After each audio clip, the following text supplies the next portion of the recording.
We won't go through the whole song tonight. Welcome to the channel, everybody. Late start for tonight, but well, we're here. So hey, welcome in. I'm your host, Randy Ryder. If you can't tell by the all the swag and the gear. With me tonight, I have Bleak Rise and Buck Brown. Say hello, everybody. Hello, everybody. Hey, it's your I old buddy couldn't Bleak resist. with a face for radio and a voice for print, but here I am. All right, tonight. Yeah, this thing is giving me a lunch. So yeah, I had a little problem starting the program. Apparently everybody did. So Buck said his reloaded tonight. Bleak had problems getting on, so we're all here now. So hey, let's party.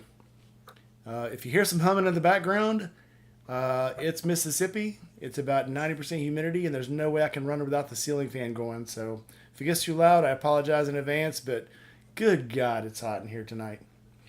So let's look through the comments. Let's see who's here tonight. Of course, obviously, the Pillion style is here.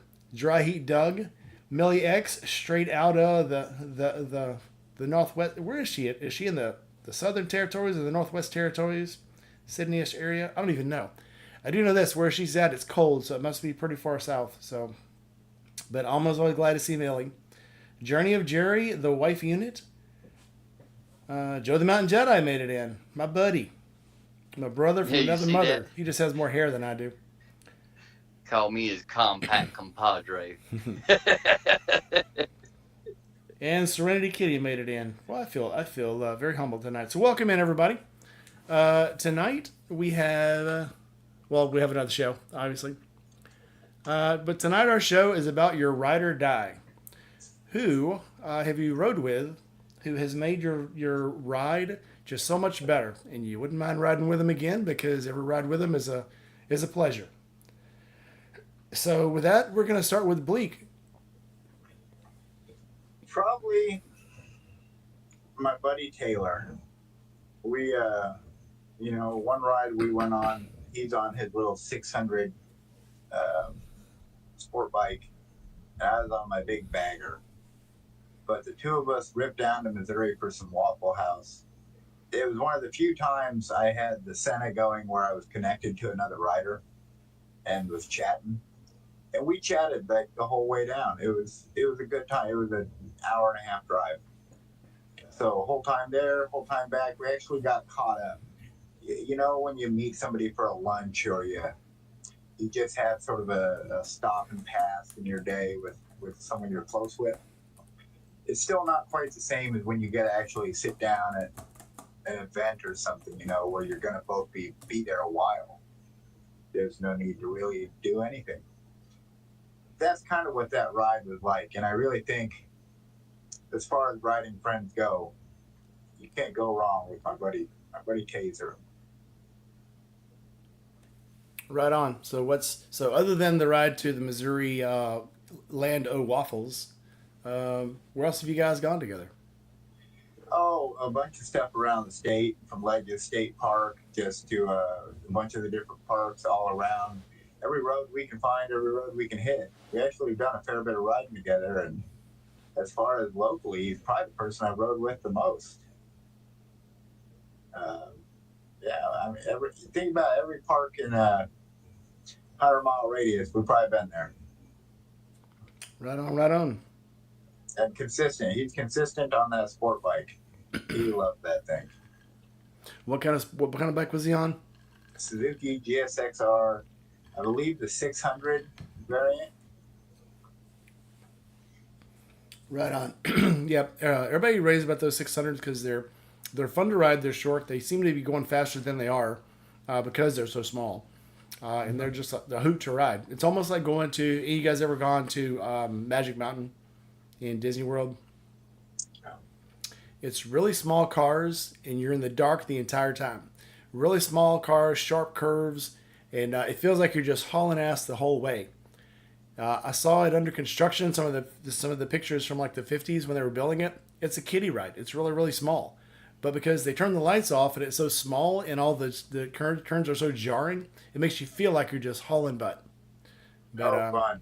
Like I was gonna say, it's funner to ride a slow bike fast than a fast bike slow because it feels like you're kind of less in control. If that sounds weird, but just a good time Anytime you get to ride the edge, it's a good time. anytime. Yep, actually took a ride on my little 650 the other day, and it's such a small bike. It literally weighs less than half of what the BMW weighs.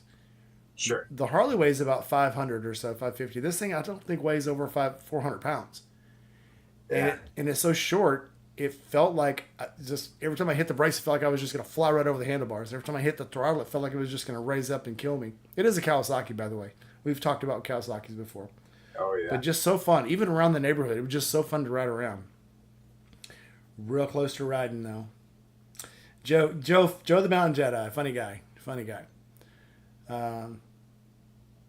We won't talk about that, but yes, Disney. Disney is a magical place. If you can get there when there's a hurricane, it's even better because there's nobody there. So, Buck, Sure. talk all about it. What you got? Who is your ride or die?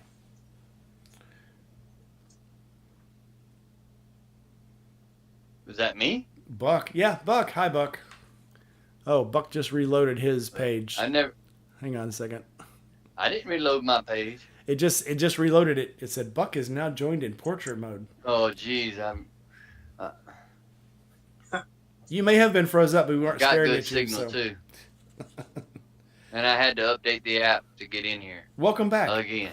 Anyhow, hi guys, hi ladies and gentlemen, weirdos of all sizes. Well, my ride or die would have to actually be a fellow supporter of Forgotten Angels that lives in Illinois, and it's the short of the two. It's little Enos Burdett, Farron, Hambrick. not big Eric Sweeney that you know, but I his still. little his little what is it what is it God dog, what's the name Mini of the me. character? Yosemite Sam. Oh, That's who Farron reminds me of. I can only say that because out of all the people we know in the Forgotten Angels family and the supporters, he's probably the shortest one out of the bunch. That's adults. no, there's no way. We So got get- some short people in that group. I'm talking 18 plus. No, like some of the girls were like less than 4'10". He can't be less than 4'10". He's short. But anyhow, I would have to say it's because he's been the one I've rode the most with in the last 3 years. All right, And, so and he don't even live close by. Just a few months ago. Well, it wasn't even. It was a couple months ago. I had stopped by his place for the weekend and had a break for the weekend. So there was a car show, motorcycle show. What was it? Some kind of fish festival as A well. fish All festival. combined. Yeah, in Findlay, Illinois. a Finley Fish Festival. I'm buying it. The F3. Walleye was what it was. Walleye festival. Walleye. When I moved up to Illinois, when I moved up to Chicago, I thought walleye was something about the size of a perch. And guy I was going fishing with was like, "Yeah, we're going walleye fishing." I'm like, "Oh, okay." I'm thinking this like brim size, sunfish size, something. And we got these, I swear to God, deep sea rods. And we're out there fishing, and he pulls one up, and I'm like, "What the hell is that? Is that a salmon?" He goes, "That's a walleye." I'm like, "There's no way. No, that's not." I have to totally recalibrate my brain now because I had no idea that a walleye was actually that big. A lot like when they say we're going coho fishing. Like, I don't know, what's a coho? Oh, it's this little fish we catch out in the lake out in Michigan. And a coho's the first thing that actually broke my rod up in Illinois. And I thought, why the hell? Because I'm on the Gulf Coast. I've fished some big fish. I had no idea that a freshwater fish could fight that hard and not be like a pike. They're insane. Right. But back to that weekend, I rode 4 different motorcycles. I rode an Indian Sport Chief, Indian Springfield, Softail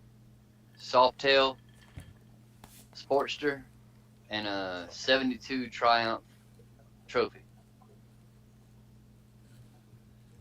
So it was a good weekend. So what was your favorite That's of all those? The Triumph. Yeah, 72. The trophy? The trophy, because it wasn't just a stock Triumph trophy. It had the stretch Springer front end and all rotted out. I mean, basically thrown together with spare parts. It would be something that would really cringe Jared Weems' mind to look at. The first Triumph. You know how particular he is about his welding and stuff. Yeah. The first Triumph I ever rode was But a Triumph Trident, and it was a crotch rocket for real, but it was like a chopper crotch rocket, and it was so fast. It was stupid fast. And when I heard Triumph was going to start making the Trident again, I was like, oh my god, that would be such a cool bike. And it's almost like comparing a '68 Mustang to a 2025 Mustang. It's like this can't be the same. It's not. There's no way. Absolutely. I don't know, why have they dumbed down motorcycles so much? I mean, especially when they call them retro. Now, Triumph has actually done a good job with some of their retros, but some of these, like if you expect, like if Honda brought the CB back, if they brought back the CB 750, you would assume that thing would be a track monster. Yeah. So why would anyone bring a bike back, or a car even, that's not as spectacular as the original? Because somewhere along the way, I think the technology overwhelms the machinery, and you actually lose the spirit of what you're doing. Especially in racing, I think the simpler the direction, it always achieves a better result. At the heart of racing was the people who wanted to go fast, see who was fastest, but when you add traction control and anti-wheel spin and all kinds of locks, and you start to take away from the rider and the input and the connection with the machine, you lose it. It's not as good. It's geared down to be more efficient for all ages, but then you got to do all this work to make it go fast again. And in some regards, if you look at the older bikes, I was out riding with a guy today on a Suzuki GS 1000, and it was early 80s. It was wicked fast, snap your neck fast. He could just and be gone. Yeah. My other buddy who rides the Suzuki 600 is supposed to be a neck snapper, and it seems like it is. But it's two different beasts, just completely two different beasts. Yeah, I could see some of these bikes, like the first gen Hayabusas, 212 miles an hour. Okay, I can see taming that one down a little bit, but I don't know. Yeah, when you lose the spirit of a vehicle, you lose a lot, and I don't think manufacturers have realized still, if they come up with an iconic car, people want the iconic car. They don't want, so I had a 1984 Cavalier. And that thing was fast. It was stupid fast. It was a 5-speed on the floor. It was stupid fast. And when I got married, my new wife had a 96 Cavalier. And that thing was like a golf cart. I'm like, what the hell? This is not the same car. It looks like a white whale turd. This is not a Cavalier by no means. Well, I don't want to make it sound like I'm just pooing on technology, because I think when done right, it still can be really quite an incredible combination. If you look at the FTR the Indian did, that bike was built for fun and fast speed. It was a flat track monster. It was a hooligan. It was all these different things. It just feels like, as a whole, sort of the racing sphere is smaller. Not as many people are into it as they say they were 20 years ago. And I keep noticing that across a lot of different worlds or spheres of different types of subjects, that it seems like they're shrinking. And even on YouTube, a lot of the little communities seem to keep just getting smaller, and it's being filled up with, I guess, AI stuff. I see so many AI channels now. My whole algorithm has somehow switched from good, solid, quality people that I thought I subscribed to it constantly shows me stuff I haven't subscribed to. That's all AI. Yeah, I'll get excited about a video, and they're showing something like about bikes from the 70s. Yeah. And about halfway through the video, you realize it's AI because they start repeating things and showing the same clips and saying the thing over and over again. And it's like, even when they can actually make the voice sound like a real person, you start realizing they're literally just listing facts and putting emphasis on words and trying to make you think it's a continuing video. But I've noticed a lot of these AI videos, about halfway through, they just start repeating themselves all over again. Oh, it's terrible. It just immediately would start repeating themselves. Yeah.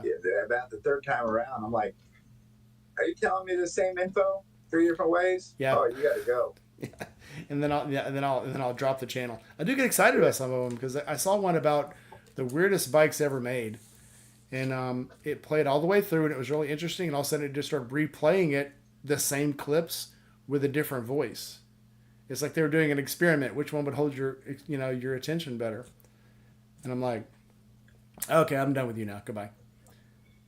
I don't know. Maybe they're on to something. I'll never get behind it. I lost a couple subscribers. I was hurt by it. I was like, you don't want to watch no more bleed?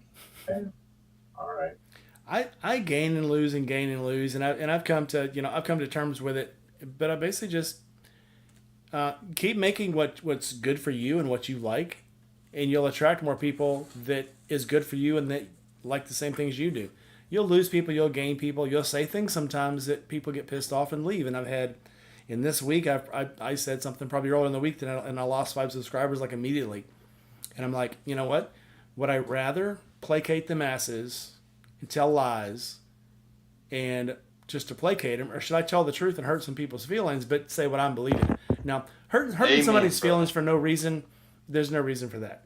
But if you hurt somebody's feelings by telling them the truth, you're not the loser there. You've got to deal with these things. I guess sometimes you're gonna lose people. You're gonna lose a lot of attention. But would you rather be faithful to yourself or faithful to other people, and then not be passionate about what you're doing? Oh yeah, I can't be anybody but myself. Yeah, that's the only person I'm. Amen. We all on the same page there, because you guys know as well as I do how random I put out content. I don't look for consistency because I can't be consistent. So I just do what I want when I want, and evidently people are picking up on that through organic growth. And a year ago I had 88 subscribers, and today I got 341, and it's all been natural growth. Yep. Organic growth, just by being me and random. Yep. And you just gotta, everybody in this group, and I know it's just one thing we're all gonna probably do is make fun of other bikes. But I think we know each other enough, and if you know our content enough, we do it in good faith. We do it in good humor. And the only person you're going to hurt is somebody that, is not like you. Is very fragile egos, yes. And if you've got a fragile ego, you probably don't need to be in the biker community, even in the cooking community. Shit, have you seen some of these cooking shows? They're brutal. If you've got a fragile ego, don't watch a cooking show. It's gonna hurt you because they'll say things you don't like. How dare you use nutmeg? Oh my God, he doesn't like nutmeg. Oh my God. So yeah, just get over yourself. But if you watch my channel, you're gonna see motorcycles, you're gonna see camping, you're gonna see cooking, you're gonna see me making fun of just weird shit. If I feel like it, I'm gonna make a short that's funny just because I feel like it. But people that like the same things I like, and I'm sure. Out of this world, what is there now? 7.5 billion people, almost 8 billion. I'm sure there's about 1 million people who like the same things that I like. I just have to find them. Have to reach them. Yep. But you're not going to reach them by changing your algorithm and changing your formula. You're going to reach them by being consistent. Like Buck says, you be consistent. You keep being the same person, and people will come back to you because you're the same person. If they come back one day and they're telling their friends, dude, this dude does awesome, Harley work, and he works on motorcycles, and that day he comes there and all of a sudden, you're doing hot air balloons. Well, that's not what I came to the channel for. And sometimes that can be detrimental, but sometimes that can be good. So you've got to find the right formula, find your crowd, find your people, and they'll come. Hey, look at the chat. And did it show it? Oh, perfect. What? Dry Heat Doug's comment. It was held for a minute or something. It was like, am I a moderator on here? Is that why it showed me that? It was like holding it, wanting me to decide if I approved it or denied it. And I was like, I'm not against the. Say Um, whatever you want. I think you are a moderator. Yep. So Am yeah, I? if you agree with it, Okay. yeah, if you agree with it, say yes. So yeah, Okay. Fair enough. I'll remember next time. yeah. What Millie's a moderator. Why don't you moderate, Millie? Jesus Christ, get to work. Hey, Bob. I thought Buck was a moderator. That's what you get for thinking, I, Swabby. I gotta stop thinking. Jeez. Oh, I almost made you a moderator. Now I don't trust you anymore. Well, I'm always been the odd man out. I'm not gonna ask for anything I wouldn't do myself or, anybody else. That'd be hypocritical. There's enough hypocrisy in the world. Hopakaka. Okay, Millie, you're slacking in your duties right now. You're the only moderator in the comments, so you got to get busy. Paying attention. You know who would be good at moderating? Wife Unit. Wife Unit, you want to be a moderator? Oh, for sure. Too late. I'm gonna make you a moderator. You're being voluntold, sis. Oh, she's blacked out. I can't make her a moderator.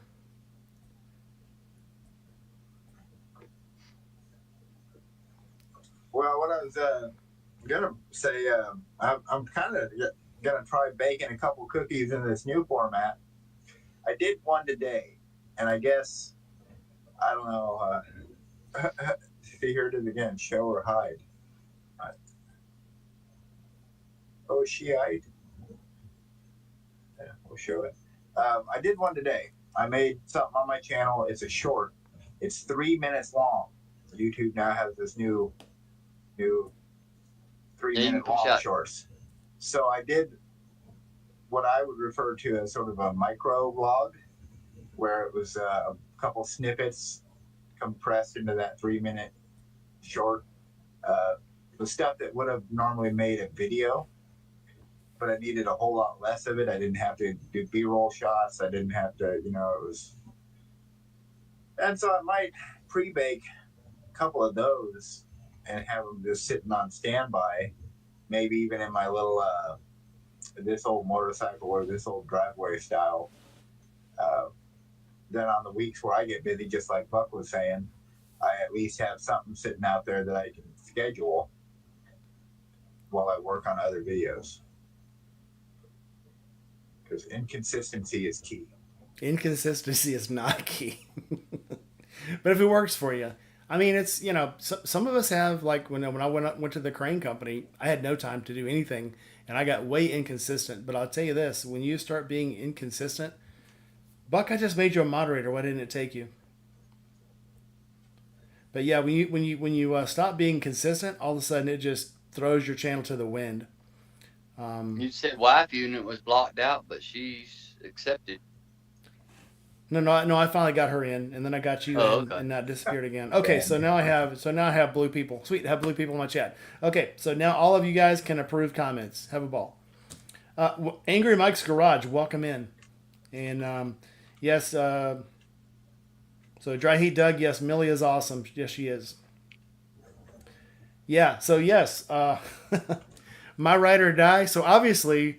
Dying a Pillion Style is my ride or die. That goes without saying because we go everywhere together. But yes, Angry Mike's Garage is my ride or die, not only on the road but at dinner and at work too. So we have actually worked in 3 different places together now, and I'll go somewhere, feel it out for him, and then if it's good, I bring him to where I am. So Angry Mike's Garage in the house. So Buck, you ever decide to retire, maybe I'll bring you somewhere. Well, I just put 2 new tires on my truck, so I just retired to Peterbilt. You're retired? That's nice. Weren't you going to retire last year? Well, Change your mind. I was going to, and the guy that was going to buy the truck backed out. Said he was going to buy it, backed out. Said he was going to buy it, backed out. So I said, you know what? This is a sign. Keep the truck. Yep. Sometimes God will show you a sign, and you should probably follow it. That reminds me of an old joke. You want to hear it? Yeah. So this Our host is a funny guy. I do. So this town is flooding, right? And this guy is up on his porch, and a boat comes by, and Guy's like, dude, it's going to flood bad, man. You want to come get in the boat? I'll take you somewhere safe. And the guy's like, nope, I'm waiting for God to save me. And guy later on, the dude's up on the roof. And guy comes back by in the boat again. He says, dude, the town is flooded, man. You're going to die. Come get in the boat. And he's like, nope, I'm waiting for Jesus to save me. And about an hour later, the dude gets swept away and killed. He gets up to the pearly gates and he's like, God, why didn't you save me? He goes, I tried. I sent 2 boats and a helicopter.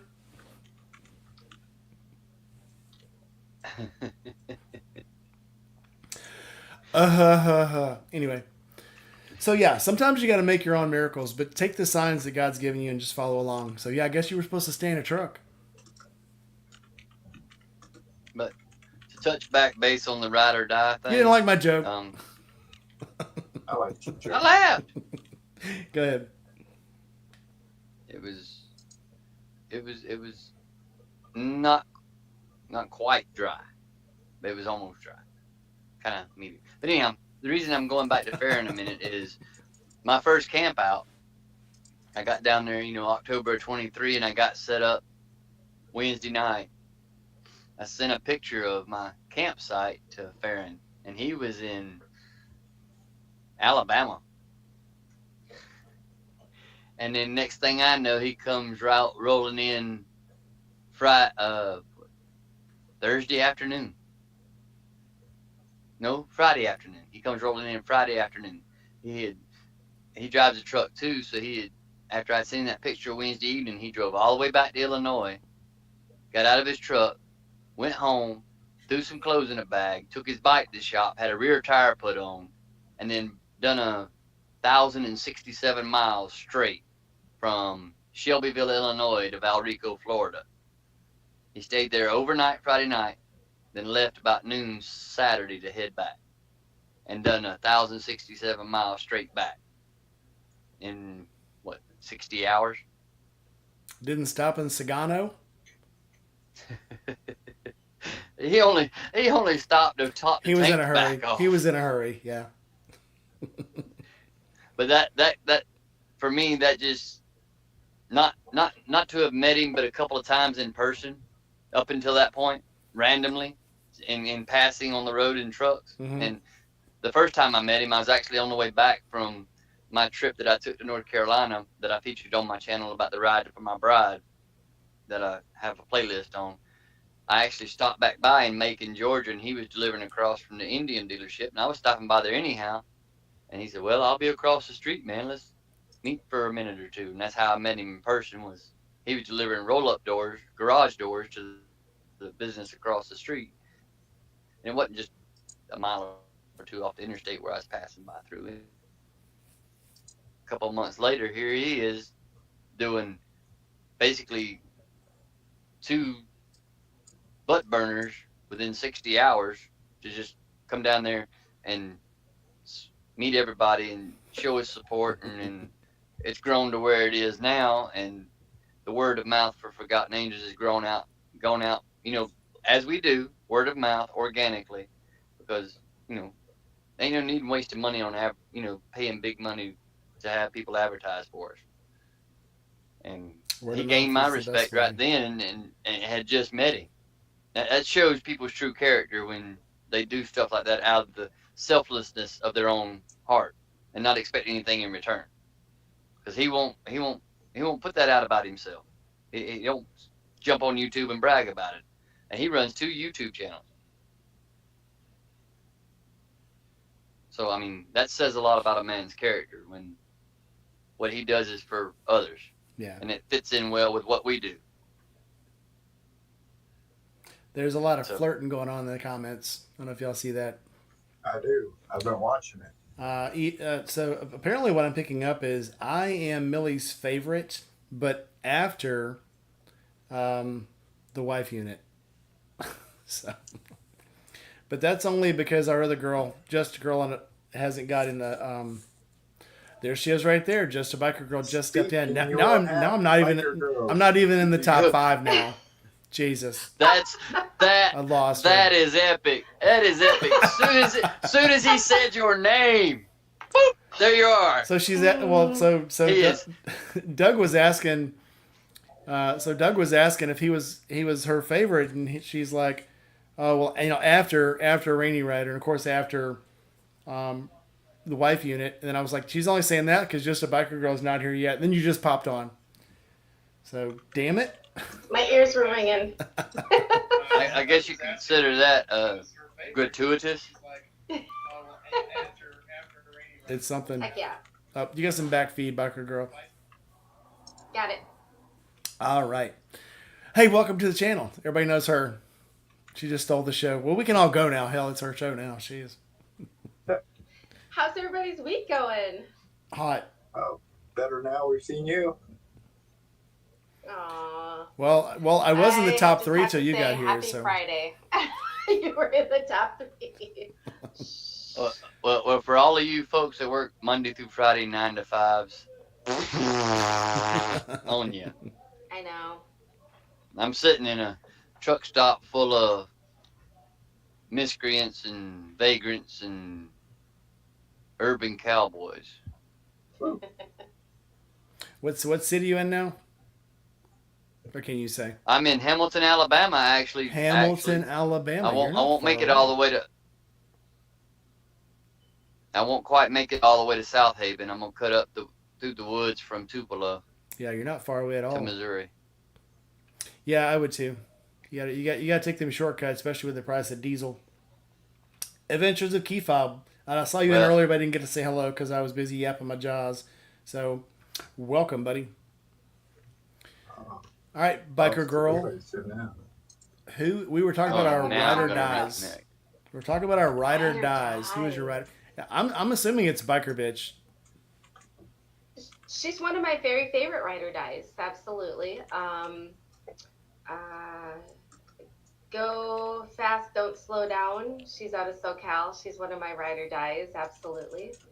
And there's a couple here and there, but mostly I like meeting up with people, riding for a little bit. You like meat? Hanging out, getting that good time, and then Okay. head on our separate. Oh, everybody's locking up. Buck, you still there? I'm here. Bleak's Can you hear here. Yeah. Oh, I see on my screen, Biker Girl's frozen, Buck's blacked out. Trying to But me and you are both flowing good. Biker Girl, you were froze up for about a minute there with your mouth wide open, catching flies. Yeah, Or I saw it. something. It said trying to reconnect. I was like, dang it. What did it say? What did I say last? Anyway, You said you like meat. I do like meat. Texas Roadhouse is my favorite. I do like to meet up with people, do a ride around, hang out, get my girl time in, and then zip on out and again, get my me time.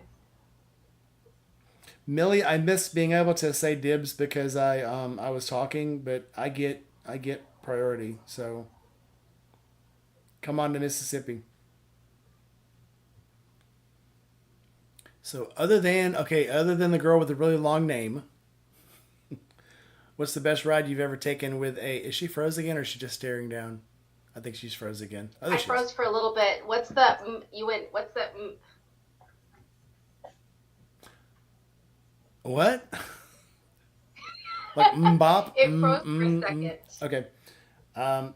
So with the girl who has a really long name that I can't remember, just not Crazy Biker Bitch, but the other girl, what was with the really long name? Go What was fast, it again? Don't slow down. Go fast, don't slow down. Okay, so where's the best place you two have ever rode to?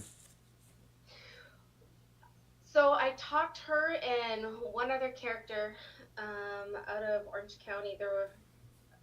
There's this website I use, Motorcycle Roads, and you can kind of filter your rides by areas. And so I like to also read the reviews, like what are the top rated roads. And there is this one that they're like fantastic. The road is just the most amazing scenery as far as the eye can see. You're going to love this quaint little town. You're going to love the ride in. You're going to love the ride out. And it's like, hey guys, we should ride this road without any further research than that. And they agreed. So we went from Orange County up to Parkfield, which was probably about a 6-hour ride just to get there. On the way, we hit the James Dean Roadside Memorial, stopped and checked that out.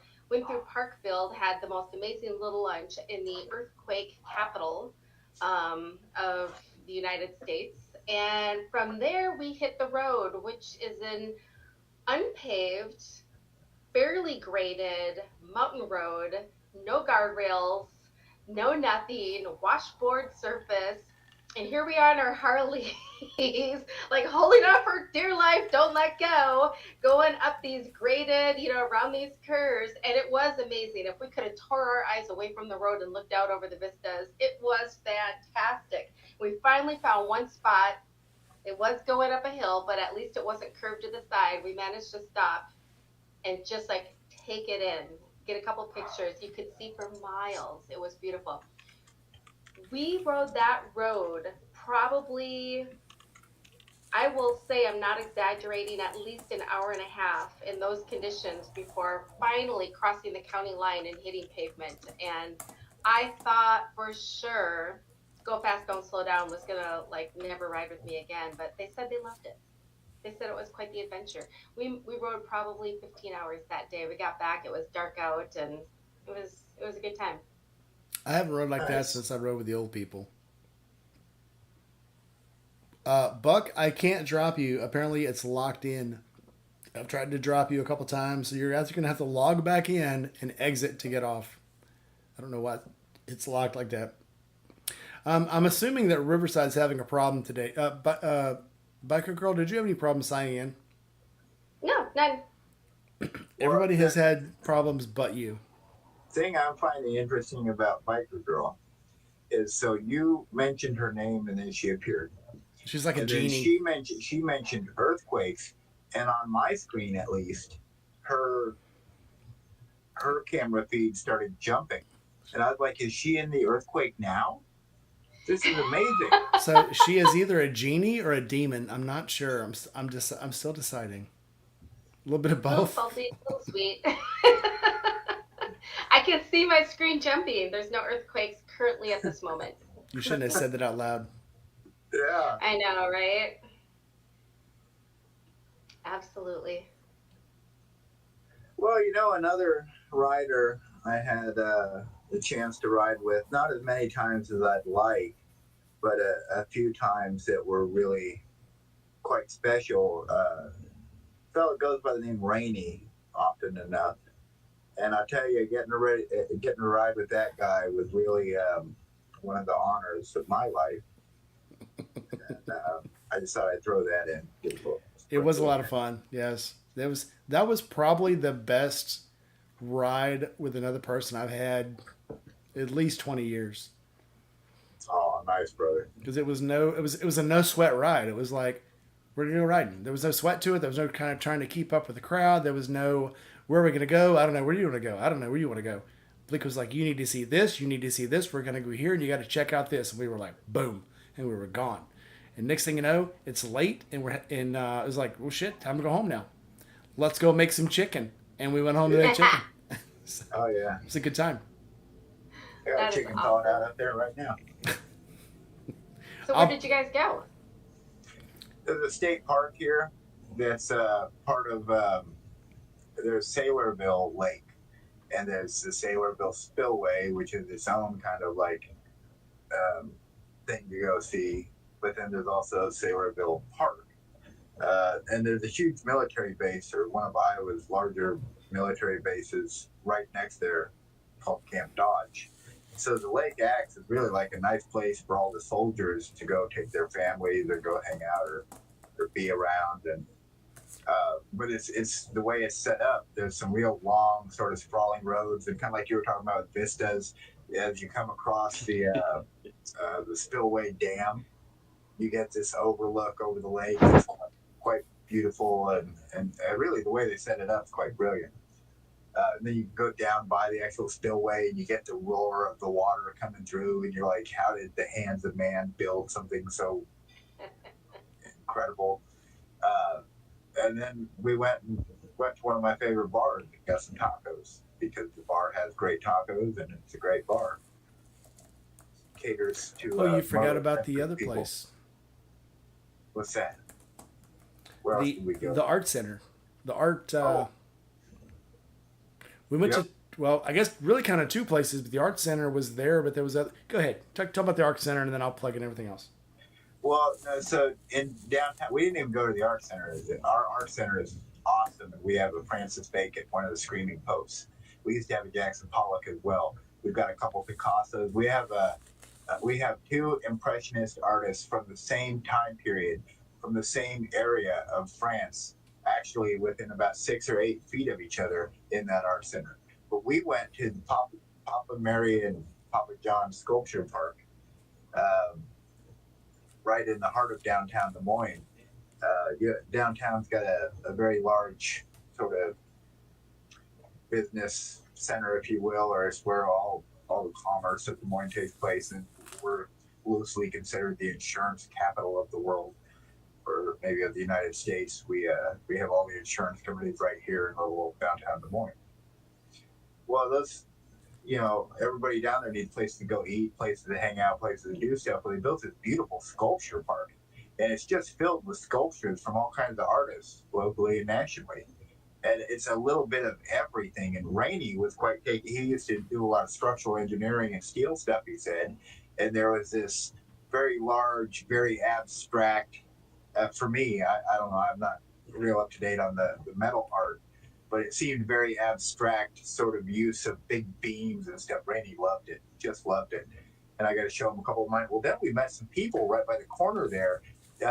Genesis, I don't remember their The Genesis names, Youth Foundation.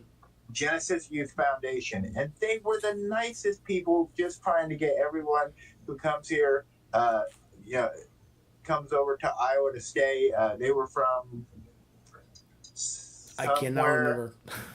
Somewhere, Sudan, somewhere in the Sudan. Somewhere in the Sudan, and they would set up, like, once someone came here to relocate, education resources, job resources, housing resources, so that they could hit the ground running and immediately just, sort of join the community. Yeah, and it was the nicest people, and we had a great chat. And then we went to the bar. And then Rainey met the nicest group of ladies. I got it. I sent it to him. You got him? Okay. The coolest thing, though, this Genesis does, they do this thing called Ubuntu. And it's called Unity. It's a very long thing, but basically it's Unity. And they take not only the ones from Sudan, but the ones from all over Africa and even like the Congo and stuff. And all these kids that come, they give the kids something to do to help them all blend in together. Because this guy said he was an immigrant when he came here, and he just kind of felt left out. There was nothing for him to do. There was nobody that he knew that could talk his language, that could do the things that he liked to do. There's no one to socialize with. So this Ubuntu thing they do is they get all the parents and the big families and stuff. They get together and they have dinners and they share food and stuff. The young kids, they all have soccer for them. And the soccer leagues is something, because I actually donated it to their little auction that they did. And this auction was to raise money for more soccer equipment, because all these youth leagues and stuff, one of the requirements is you got to buy soccer equipment. So all these kids that literally grew up, the only sport they played was soccer, get to America and they can't play.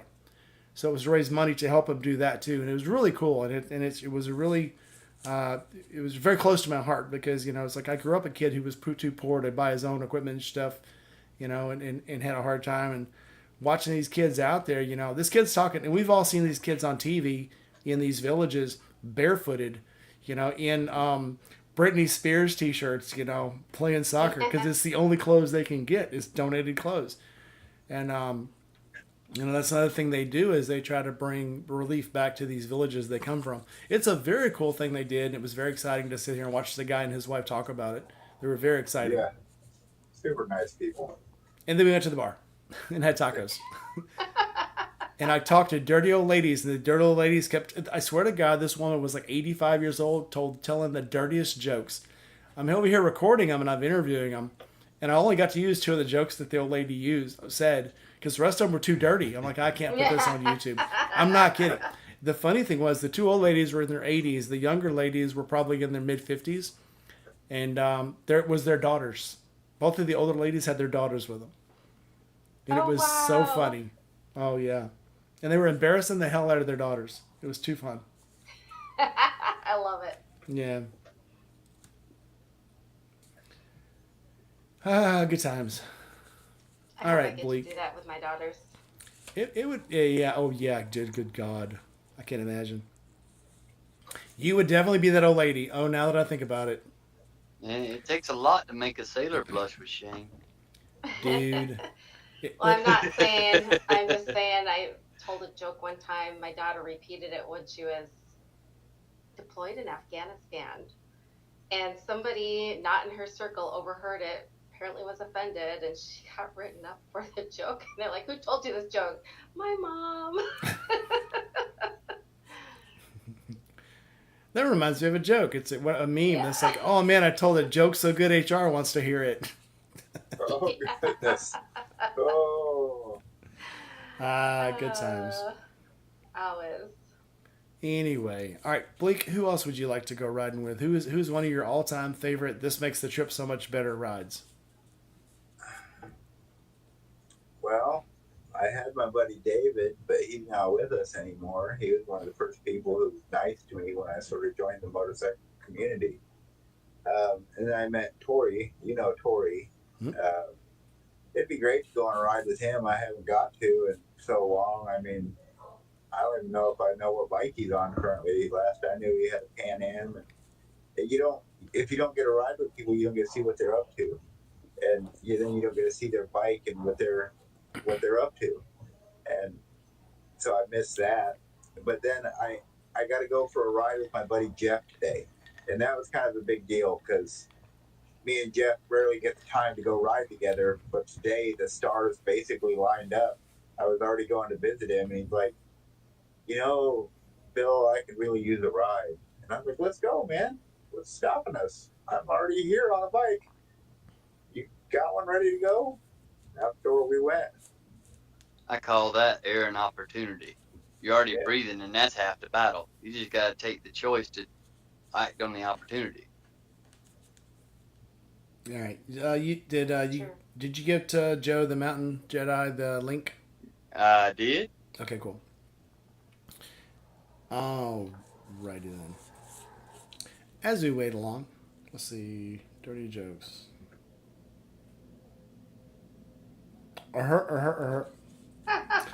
Doug, you're such a guy. I tell you. The funny thing about it is, if that slipper was supposed to fit so perfect, why did it slip off? Because it was in the plot. It was a plot point. Imperfectly perfect. Do you know in the original Cinderella, the stepsisters were cutting off their toes to try to make the slipper fit? Oh, That's just gross. seems like I heard something like that. It was way darker than than released. All fairy tales were. All fairy tales used to be they were learning experiences. They were like parables, if you will. I remember a thing that I watched on J.R.R. Tolkien that said Disney will be the death of fairy tales because he tells them wrong. He didn't like the way that Disney was telling fairy tales because fairy tales were supposed to be scary. It's supposed to scare children into behaving. Well, that's sort of the same thing. I watched a whole documentary on The Wizard of Oz, and the original works of the author were much darker than the initial movie with Dorothy made it out, whereas the second adaptation, The Return to Oz with Luca Balk, is a much more faithful to his writing anyway, sort of nod to the original works. And it's interesting how his stuff was, like you're saying, with the fairy tale, very gritty, but Hollywood made it very, I don't know, cartoony. Well, the Snow White, you've got to look up this video on the original Snow White. Snow White, basically, she was kind of like a little whore. And she talked herself into, when they found her, she said, listen, I'll sleep with one of you if you'll let me stay here. And she slept with, I believe it was Doc or maybe Grumpy. And all the rest of them were jealous and started fighting. And then someone else came to the door, and it was another woman. And she was jealous because she was in there, so she killed her. and there was like a murder rampage, and like a lot of the dwarves got killed because this woman was jealous because she was supposed to be the one in there with them all. It's insane. You've got to look up these original story tales because they're just ridiculously stupid. Oh my god. Yeah. Oh yeah. Yeah. I think same thing with like Sleeping Beauty.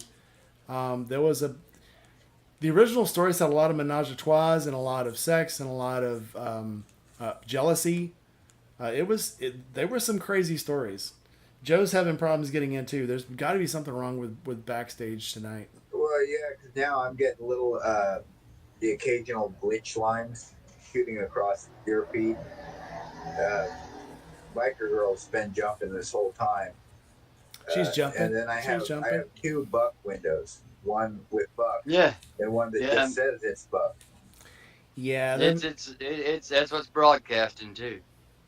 Probably gonna find out Backstage is actually a program that's out of like China or something, and be all messed up. Well, I once tried to broadcast from Discord, and it just was so messed up. It was just ridiculously stupid. So I was like, okay, we're not doing this again. I don't know. Maybe I'll do some new tech. You know how I sent you some wireless mics at one point? Yeah. I ordered a new set, and I hope they'll work as a pass-through. I tried a live stream. I never do what you do. You're so good at this, and I always feel so much more comfortable behind the camera and editing in that style. But I tried a live stream the other day, and I thought it was going to be fun. I thought I was going to be, I'm Mr. Ingenuity. I'm going to live stream a ride. You're going to go on the ride with me. And it was a terrible angle, so all you could see was just me and the phone vibrating. Well, I had my Senna on.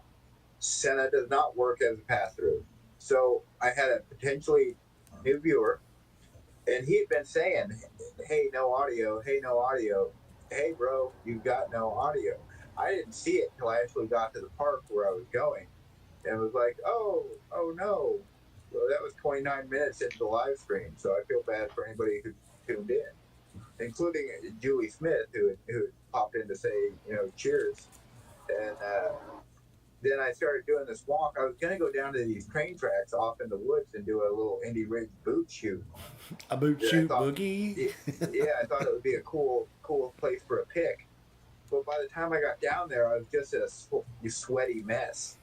And then the video kept cutting in and out. It was connecting, disconnecting, reconnecting. I said, man, this is terrible. And the audio was just trash. So it actually spurred me to order some new wireless mics that should be pretty easy to use and just plug right into my phone. And hopefully with the addition of a dead cat will actually be useful. But, well, I've noticed the ones you sent me are a godsend, by the way. But you can also single patch them a Bluetooth through the phone or through any Bluetooth device. So I actually wondered about maybe trying to patch it to my phone and like broadcasting from my phone, like pointing it forward in the cradle. Yeah. And I actually did it one time without the microphone, and it actually worked. And people were actually logging in, and I wasn't ready for it when they logged in on YouTube. So I'm like, well, this I just did it to see if I could work, and all of a sudden people started logging in, and I was like, well, I wasn't ready for an audience. Fuck, now what do I do? So I might have been guilty of tuning in. Yep, you were there. That's when I still worked at the brewery, I think. But yeah, that was fun. What are you hiding in your closet, Biker Girl? Don't worry about it. Oh, seeing how we're off the rails, let's kind of. What do we not off the rails? Yeah. Let's bring it back to a very familiar subject. We were fine till Rachel got here, and it was like just knocked us right off the tracks. What the hell? Biker Girl, you're trouble. Check out the new Check out the new threads. I like that. The racing series, I was taking a second when you were getting set up. Me and Malik were talking. The racing series that I'm doing the promotions for and stuff that are highlighting local living legends in the Southeast that they've adopted Forgotten Angels to promote along in their race series. So now that we've got motorcyclists on board, last June we we brought the truck drivers in to raise money for Forgotten Angels for that beard shaving charity done through another YouTube channel, through his trucking YouTube channel. And now we're broadcasting and promoting from Forgotten Angels to the racing circuits, the racing community. And pretty cool thing about that is I had spoken with Dave and Cindy ahead of time and you know, gracefully asked for their permission, and they're like, you're just moving too hard, too quick, too fast, and we can't believe that you're coming up with these ideas. I'm like, well, it's just a part of my world, and why not share it to the people that I spend my time with face to face? Because that's how we spread the word anyhow. And come to find out, one of the drivers in this series that participates in this series, his son is in NASCAR. So you see where I'm going with this? This has the potential to go global if people pick up on it. But the word's out there, so we'll see how it happens. So we'll see what happens. I'm afraid to close one of these things. I'm going to try to close Bucks again just to try to single him up. Hey, we have a Jedi. We have the Jedi. Welcome in, Jedi. Can you hear me? Hey, y'all finally got me? We got you. You're in. Cool. Okay, cannot get rid of Buck for some reason. Damn it. All right. He can hear you. There's physical me, and then there's spiritual me. Yeah, I have two of you on there, and both of them are showing idle, but I can actually see you moving in the one. So Don't ask me how I done it. If I knew, I would take over the world. Yeah, I think I'm getting audio from me. I'm getting good audio from you. Yeah, Okay. I think so. They just updated it, the program. So obviously you had to do yours, Buck. You had to do yours, Blake. Yeah. And I think something in it, just like an iPhone update or something. Sometimes they update stuff and the update Why does it lasts gotta be 2 just days. iPhone? Because iPhones are crap. Everybody knows that. Hey. Thank you. And then but then they know it doesn't work after 2 days, and you get another update that deletes the old update, and you go back to the original. Just like Yahoo Mail. I finally got rid of that one. Thank God. Who uses Yahoo Mail? So welcome in, Poncho. Well, you know. What's happening, brother? I mean, I can't say nothing, okay? I still got an old AOL address floating around out there somewhere, okay? I do too. I don't have the password yet. But it's still there. No, you don't. What are you doing? You don't. Okay. He says I don't. So There you go. I'll trust tech support on this one. Yeah, so I got told last night, somebody I know has a leather bag, and my wife said, "You got a leather bag just like that." And I was like, "No, I don't." She goes and drags it out of the closet. And I was like, "Well, I guess I do." Yeah. Trust the accountant. They know everything.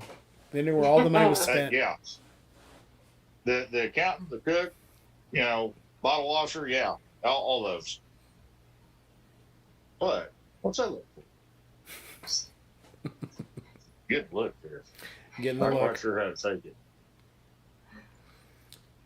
All right, So Joe. now that I We have can them. probably all guess this, but who's your ride or die? I guess I should make it harder. Okay. Who's the ride or die that doesn't ride on the back? Who's the ride or die that rides with you on their own bike? Man, I hate to say it, but really, I'm kind of. It's the position is open right now. Let's put it that way, because, you know, I mean, me and my dad.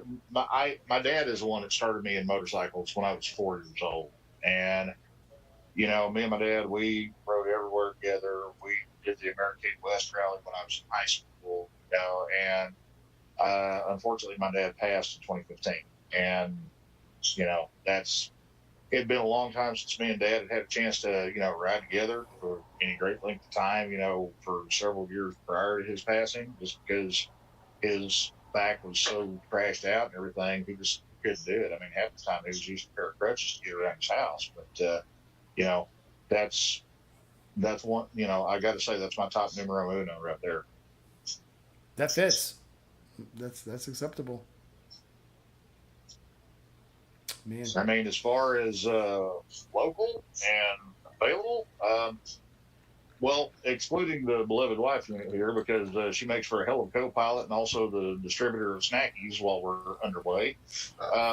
You know, That's I important. got to say, my buddy Angel that works with me up at the Ride Factory, good dude, man. He's solid as shit. I'd ride with that dude anyway, man. Right on. That fits. Ghost, welcome back. Well, that was quick. She fixed a truck in 15 minutes, or actually, maybe it's been longer than that. That's cool. So, where's the most interesting place you've ever rode? I mean, if you want to talk about your dad, I mean, where's the most interesting, coolest place y'all ever rode together? Oh, dude, when we did the Americade West rally, man, this was in 92. And we met up with a group of riders from the Venture Touring Society that had started out of Atlanta, and we rode up to Joplin, Missouri, and met with them there. And then, we went west. We went through, Oklahoma, down through the Texas Panhandle. We went through Mexico. Keep in mind, I'm on a little 250 Kawasaki Lemonade, so I'm on the smallest bike there. And, I've always been a big, chunky boy, so I probably weighed about as much as the bike did and everything. And that was before I loaded all the crap on Boat snack. there. What? You're a boat snack. Whatever. But anyways, we're coming back, and we're coming through Montana. And Buck, more than anybody probably. I mean, there's roads in Montana that is nothing but white line on the pavement and telephone poles and not a damn thing else. And so we're looking to make up some time, and everybody's like, well, you're on a small bike, so we'll just keep up with you. So, I'm dirt tracking this thing. I mean, I'm down on the tank, trying to get behind the bubble and everything, hugging the tank with one hand, trying to beat wind. And I think I'm doing a blistering 95 mile an hour, if that, on flat level ground. But there's a local county mountie, and I have no idea where this guy was hiding. He popped up out of a spider hole somewhere. And, all of a sudden we're getting pulled over. Here I am. I'm, 16, barely, well, not quite 17 years old yet and everything. And I'm thinking, shit, we're, because back then, national speed limit was still 55. It was 55 on the road we were on at any rate. And I'm thinking, shit, we're going to jail. I'm getting a ticket. What the hell are we going to do here? And there's a group of 11 bikes and like 17 people among the 11 bikes. And we get pulled over, and I'm sweating bullets and I'm stressing. So I get read the riot act. I'm about to piss myself, because, this dude's big and he's angry. And finally, when it all come down to it, the ticket was $200, and it was payable on the spot for the group of us. And I'm like, really? That's it? Shit, man. I mean, here's an extra 50. I'm gonna speed across your whole damn state, dude. We're making good time. But yeah, that's probably the most prevalent, oh my God, shit my pants moments I've ever had, on a road trip.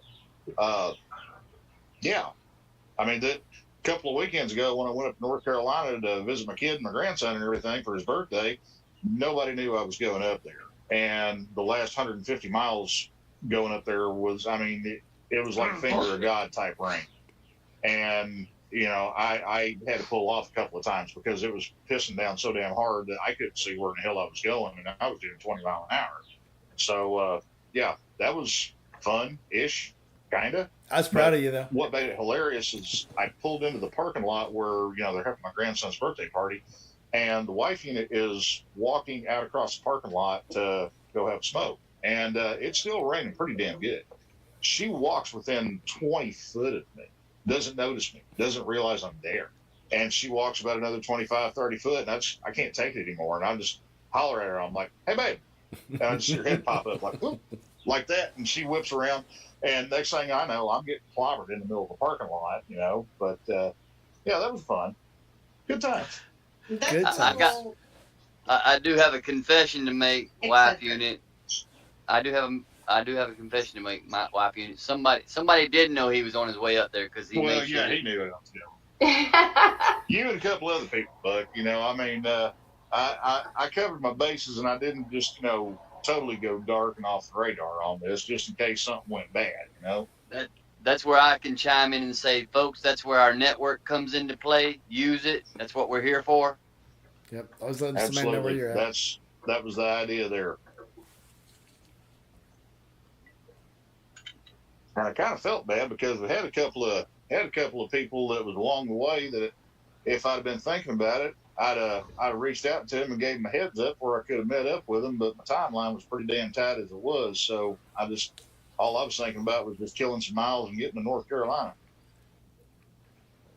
So I don't tell when I go down to Texas or Louisiana. I don't tell anybody I'm coming except the person I'm going to see, because if I tell somebody, they're like, "Oh, we need to stop by," and then your nice short 8-hour trip turns out to be like 12 hours, 14 hours to get there. So now I just rock it there and rock it back, and then I at first I felt guilty about getting back, and then hearing from like one time I'd try to stop and see my dad. The next time I'd try to stop and see my sister. Next time I'd stop to see maybe an old friend. And at first I felt bad about the people I didn't see. But after a while it was like, oh, I shouldn't have time. You just learn to live with those decisions, If you make the decisions, live with them, and just trust, I guess, that you're not making a bad decision. You're making the decision with the best knowledge you have at the time and saying, oh, that's just the way it is. And hope you don't hurt anybody's feelings. And if they do, I'm very sorry if I really like you. And if I don't like you, whatever. Live with it. Live with that choice. Wife unit, I hope I did not get you in trouble with Disney. I did not change your life, your childhood dreams, hopefully.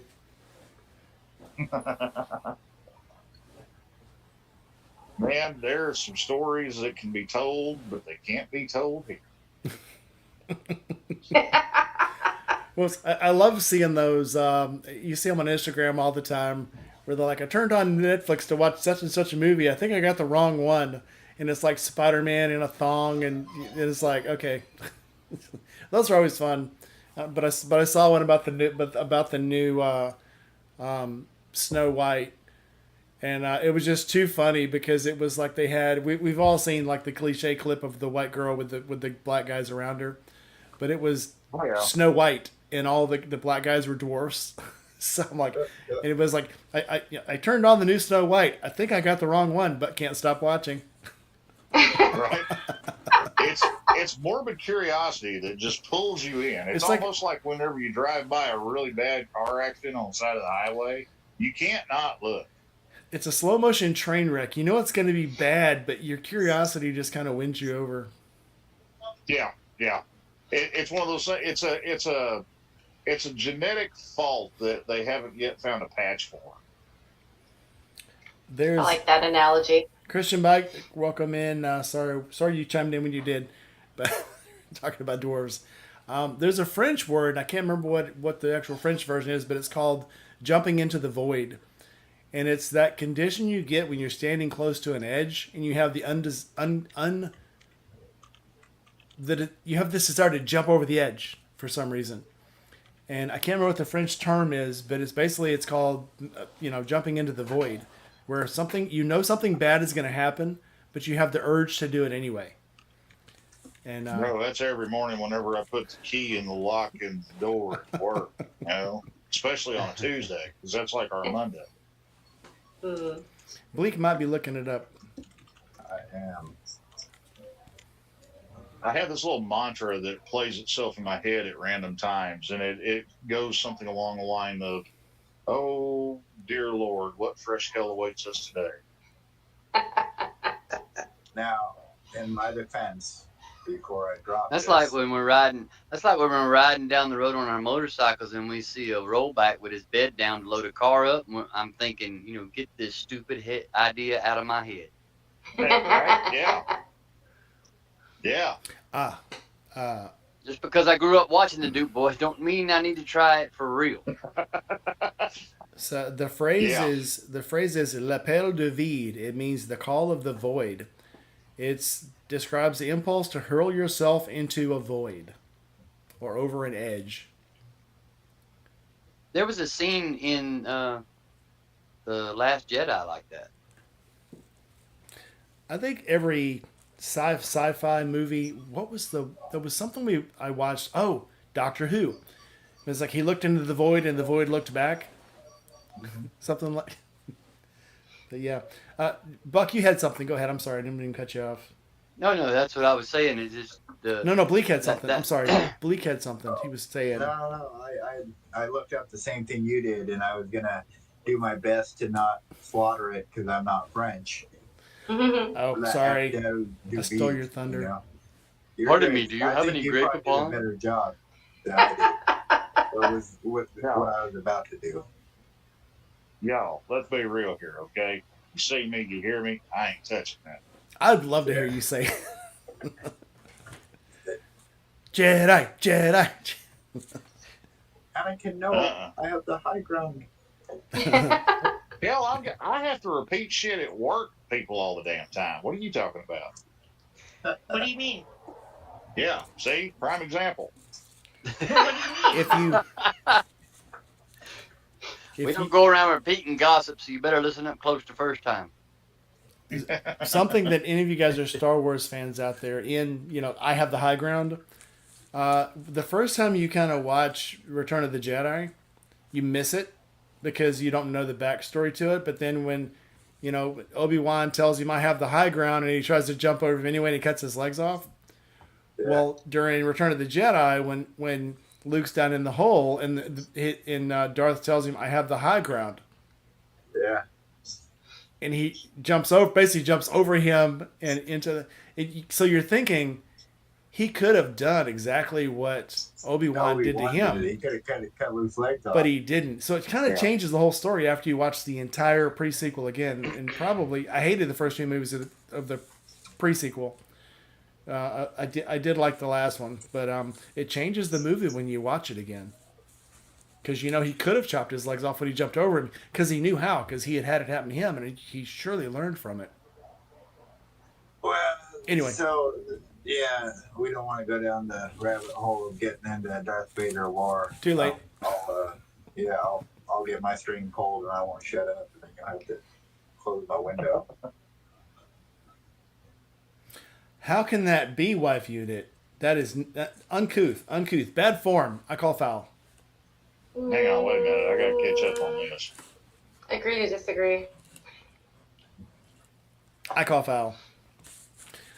So, of the three, I'm gonna throw three in there. So, Star Wars, Star Trek, or Doctor Who. Biker Girl. I am guessing that it's on TV. No. Do I need to bring my husband in and ask him? No, I'm asking you. I have no idea. What's your so you have no idea what your favorite is? I don't watch a lot of TV.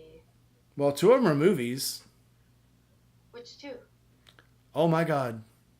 Seriously. Joe the Mountain Jedi. I mean, I guess this should be Star Wars, Star Trek, or Doctor Who. Yeah. Seriously, that's like my first love. Do you have some kind of fetish with xenomorph saliva? No, I don't. It's not. Yeah. No, Ew. no, I don't. It's not Have a you fetish. seen It's how an much interesting drool they storyline, and I'm one of create? these people that has this very vivid and runaway imagination. Yeah. With saliva. No, hush. You're cut off. But no, I mean, like, I grew up a Trekkie nerd in a Trekkie nerd household. Okay, Star Wars was like a close number two when I was a kid. It's everything. It's kind of a mood thing. What world do I want to lose myself in today? Yeah. Yeah, and I grew up with both of them, but it was easier to grab a stick and say it was a phaser than it was to grab a longer stick and say it was a lightsaber. And I'll give you that. and you had the distance, so yeah, I like the phaser much better. And of course, Yeah, I'll give you that. Kirk was cool. Kirk was cool. He got all the chicks, no matter what color they were, multicultural, and he killed all the monsters. So yeah. And it didn't have all the weird moral complications of Star Trek or Star Wars. If you knew whatever they fought, they were going to win, and he was going to be really smart about it, and he was going to get the chick in the end, no matter what color she was. Blue, green, yellow, didn't matter. Well, here's the thing, in Star Wars, if you go through Empire and then you get to Return of the Jedi, it's got some hardcore Alabama overtones there, because like, oh, you're my sister. And, you find that out the first time you watch that movie and all of a sudden that clicks. It's like, oh, wow. Oh, wow. Ew, And But, Luke was a farm yeah. boy. Yeah, we can joke about it now, but back then, I mean, these were our formative years. Think about Yeah. this, all right? I mean, there's some people I'm pretty sure that are scarred from that. There's a lot of ties there. Yeah, Luke was a farm boy shooting rats in his spare time, Right. So and he finally gets to go to the big city and nearly gets killed. So yeah, for me, there's one you left out that wasn't included in the choices, and that's the Frank Herbert stories of Dune. And there's a 6-book series about Dune, and it's incredible. well, And I it's think been he adapted into film. only wrote the first one. Then his son wrote the rest. Is that how it breaks out? I did like. I saw Children of Dune as my favorite Dune story, but he didn't write it. His son did. Okay. And it was excellent. It is my favorite. Yeah. Well, and all of it, if you follow the whole story of the Emperor's rule, 3,200 plus years before he lets himself die.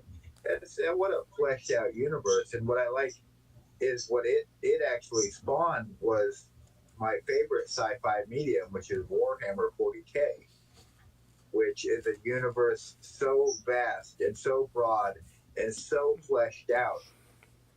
Once you begin to see how big of a sphere it's created, a lot of the other sci-fi mediums actually kind of become small and very quaint stories because the Warhammer universe is so large. It's incredible, and they have hundreds and hundreds of books in it that paint one heck of a picture. So here's a question for you from the Dune universe: which movie was better, the original with Kyle MacLachlan in it, or the new one with that weird dude that nobody likes? Go. David Lynch or the Timothy Chalamet version? Listen, you can't answer that. They're two different views. It's like, look at yeah. David Lynch was amazing. The stuff he had going on is priceless. The Baron flying around, laughing maniacally, oozing. I'm like, I'm there. I'm there just for that. However, Bill New's version is a much more, I wouldn't call it like neo-Gothic take, but it's the way it's shot, the angles, the views, the whole lighting, sort of dark toned, even though you're on this desert planet. It has a vibe for me too. But I really like different takes from different directors because I like variation. Yeah. If you're gonna remake a movie, make it different. No, don't just make it the same but with a different attitude. Make it a different movie. Well, then Dune, they had the series recently as well. Well, About I the liked. Bene Gesserit. Yeah, I liked the original movie better than this movie, but this set of movies, and obviously there's a third one still coming, is closer to the books. Yes. So, but I liked the first movie, but so when I first watched the second movie, I was like, this complicates it so much because it brings so many weird things to it that you have to rethink and reevaluate. If I watch a movie, like a music video from MTV in the 80s. it reminds me of what I had experienced. So have you ever watched the movie? This is a movie from the 80s called Dark City. Yeah. Oh yeah. That's what it kind of reminded me of. And I just saw another thing the other day on it. It's like weird movies from the 80s, and they had Dark City on there, and I was like, that refreshed you for. I was like, yeah, this was such a weird ass movie that if you didn't really open your mind, you'd hate it. If you didn't have an open mind watching the movie and go think weird shit can happen, you would just hate that movie. But I had to watch that movie, I don't know, 4 or 5 times before I finally pieced together what exactly was going on. Because the first time you watch that Dark City, you're just along for the ride. What the hell is going on? Who are these aliens? Why are they doing this to this guy? A couple viewings along the way, I slow down. I begin trying to figure out what Kiefer Sutherland's character is doing. how the aliens are doing what they're doing and what the greater world narrative is. By the time I finally figured out what the full story in that film was, it was like, oh wow, what a heck of a triumph, really, for the guy, for the main character. It was a weird movie, but I digress. Let's talk about motorcycles again. I'm sorry, Buck. So we left you out. So we'll ask either one of the Bucks. Favorite sci-fi series? I guess we could open up to anything. Favorite sci-fi series? Truckers from Outer Space. Phew. No. I ain't never driving a truck in outer space. I'm back. I'm sorry, y'all. I apologize for the interruption and me going quiet. That was actually Sterling Wheel that called me. Oh. He's working on a bunch of editing video. He done a lot of volunteer work at that second race we just held this past weekend. Him and actually Keith Fobb rode down too, and Keith Fobb put out a lot of footage on his channel as well. They both volunteered to help me spread the word about Forgotten Angels, and that was our kind of release party, releasing Forgotten Angels to the public at the track Saturday night. Nice. So it's a big undertaking, and I appreciate everybody, putting up with my madness, I guess you could say. Wife Unit mentions Neverending Story. Funny thing about the Neverending Story, that was my first date. I think I was probably 9, 10, and I took a sister of a girl my stepbrother was dating. And it was That weird. sounds like some West Virginia, Alabama. Well, it was weird because I went to this movie, and it was definitely did not seem like a kids movie when everybody started dying. And I'm like, and they killed the horse. I'm like, what the hell? This is not a kids movie. Why are they killing the movie? This is too much like a Disney movie where they just kill all the animals to make you sad. Again, sorry there, Wife Unit, but yeah, what the hell? What the hell's with all these kid movies that have to kill animals? I don't understand it. It was sort of a creepy, dark movie, if I remember. It was It's very a very confusing. dark- It was very And it's confusing a movie very, as a kid. it's a very dark story. Yeah, and then you put all the pressure on that poor kid. He can't do anything. Bastion, save the whole fucking world. It's up to you. Oh, man. Ugh. That is not Okay. wrong, because that was more or less the unspoken undertone throughout the whole movie. Yeah, if the kid doesn't do it, the entire world dies. And what's funny Yeah. is the woman that played the princess now is acting on Broadway. And so she's back in the limelight again. So it's weird how your entire life, as old as I am now, my entire life has come full circle. It's just crazy. All the people that I used to watch when I was a kid that I thought for now maybe have passed away or whatever, and all of a sudden they're back on Broadway, they're back in movies. Claudia Christensen, who was a crush I had back when I first got in the Navy, she was one of the lieutenants on Babylon 5. She's back in acting now, and she's acting again. It's like, how are all these? Is this the point where I think I'm about to die because all these old actors are coming back, and that's when you realize your life is about to end because all the old stuff is new now, and now you have nothing left in your life to do now? Anyway, I digress. I'm having a midlife crisis. I don't know about you guys. Have to. All right. I just had a squirrel moment too because I've still got this that Chasing Ghost gifted me the camp out she attended. I don't know if the camera will pick it up. Yep. Looks like some Buddha prayer beads. Yeah, and they're biker skulls. Biker skulls. Hey, you want to talk about weird 80s sci-fi movies that really makes no sense and makes you scratch your head? Let's talk about Ice Pirates, okay? Oh God. What yes. Yeah, Space we're gonna do this, herpes. okay? Exactly. Thank you. Get the hell out of my head, man. I mean, Oh my God, whoever I've came not up thought with about that little segment was a genius. Because I don't know, I can't speak for anybody else, but I have gotten so much mileage out of that throughout Yes. the years. It's unreal. What the hell is that? Chime in. Space herpes. Oh my God. I've got to use that line so many times. Chasing Ghost just commented The Last Starfighter, and that was an awesome That was movie a back great when I was a kid too. Me and my Yeah. mom saw that in the theater 3 times, man. Oh, that was a good film.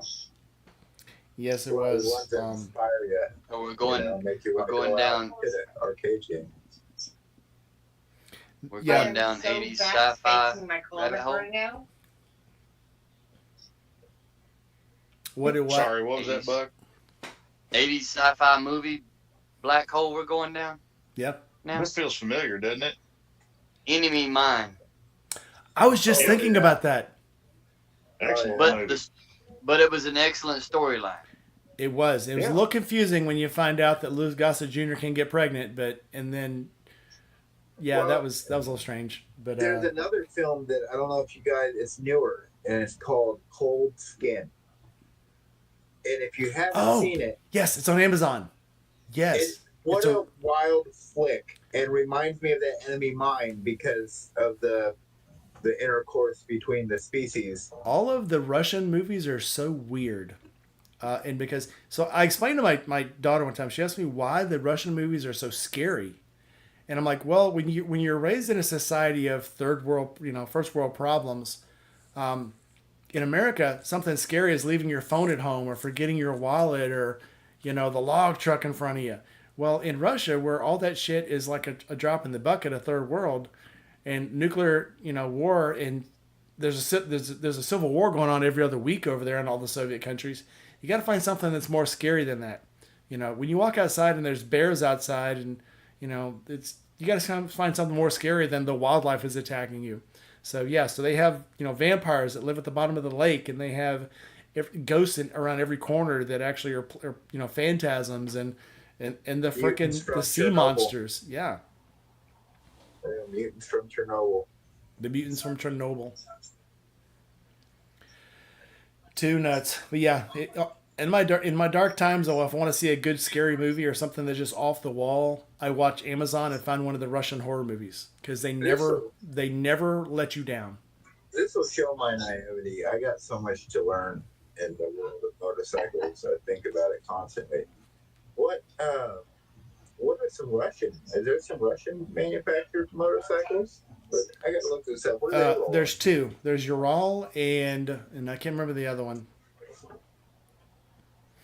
See me. Come some- on, Mountain Jedi. You're, That's your wheelhouse.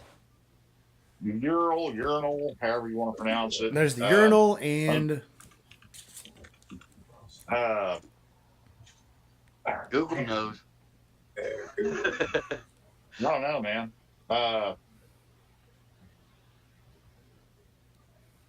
It's not MZ. no, that's Czechoslovakian. I mean, I guess Yeah. it used to be old. Yeah, ish, kind of. Depends on which geography book you're reading out of. Yeah. Ural is the most popular Russian one because it was they use it. Basically, Ural was stolen off of BMW after they conquered a bunch of Nazi motorcycle warriors. Yeah, but why in the hell did they have to copy a damn 1939 model BMW? Because they captured a whole bunch of them, Well, this is true. and they were easy to make into the.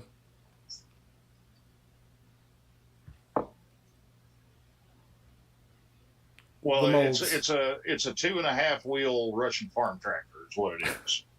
It's a 3-wheel drive motorcycle, it's a 2-wheel drive motorcycle, which Yeah, is and it's yeah. it's an 19 amalgamation of a bunch of leftover agricultural parts is what it is. I'm not good at other languages, but in 1929, 5 different experimental motorcycles rolled out in Russia, including the ZH-1, ZH-5, and they used them in an all-union motorcycle rally covering 3,300 kilometers. So yeah, they jumped into moto around 29. The Urbeast is the other one I was trying to think about that they're still making. So the Ural and the Urbeast is the ones that they're still making, and then there's the Degtyaryov? I think they just call it the Dek. I think they just call it the Dekki. They call it the Dekki, but so That those. sounds kind of. keep your. I'm going to allow my adult self to restrain my inner child right now. You don't have Me and Why? Joe, me and Joe are on the same page. Oh man. All right. So while we're cycling this, we got a little bit of time left. Let's talk about. Let's start with Joe. Joe, if you could ride with anybody, who would you ride with, and what would you ride? Hang on a second.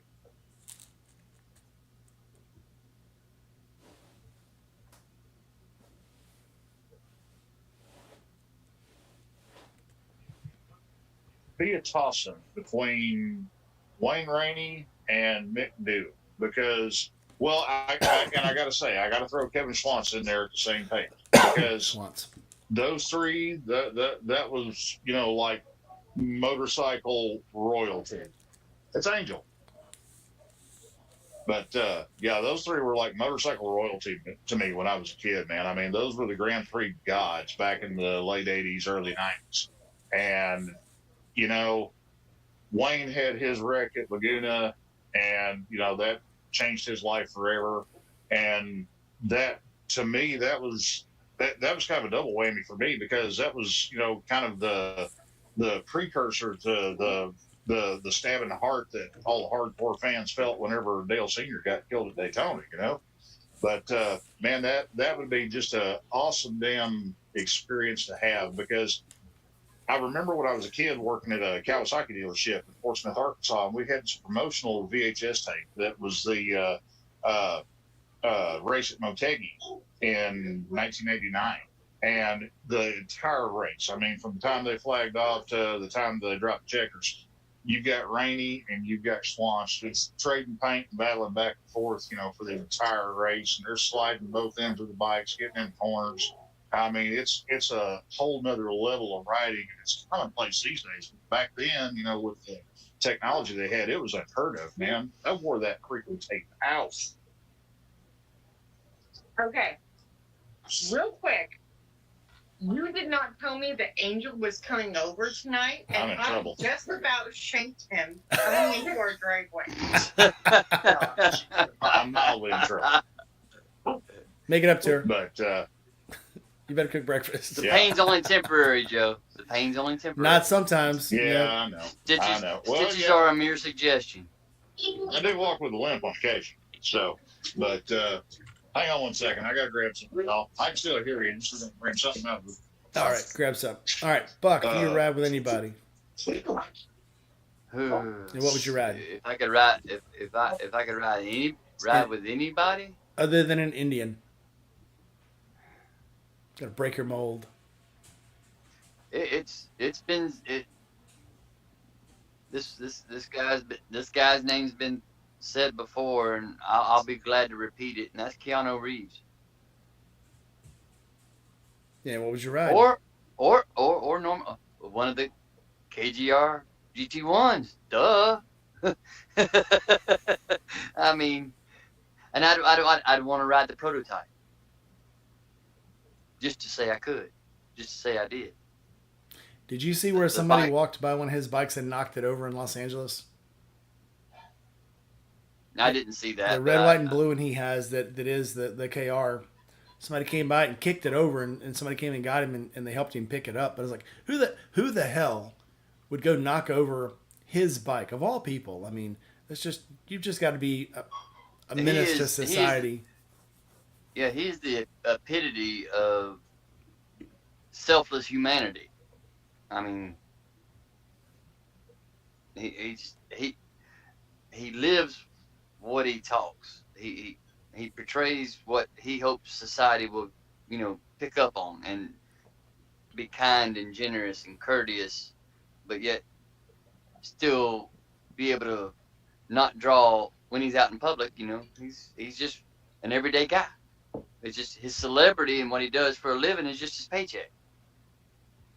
He doesn't put his name behind. He's got his name behind the bike, but he puts more emphasis on the brand itself and what it can do for others, and not he's just the brainchild behind it all.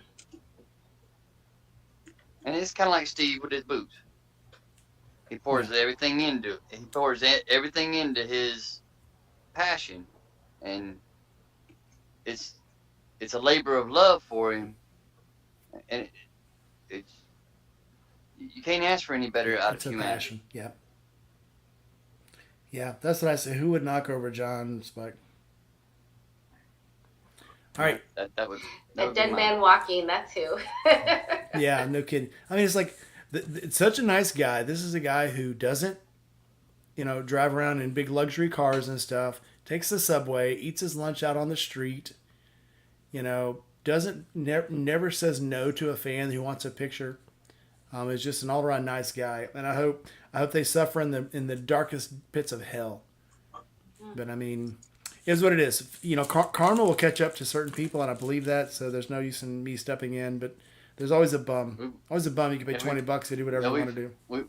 We've all seen the video footage from the police cam where the lady bumps into his Norton,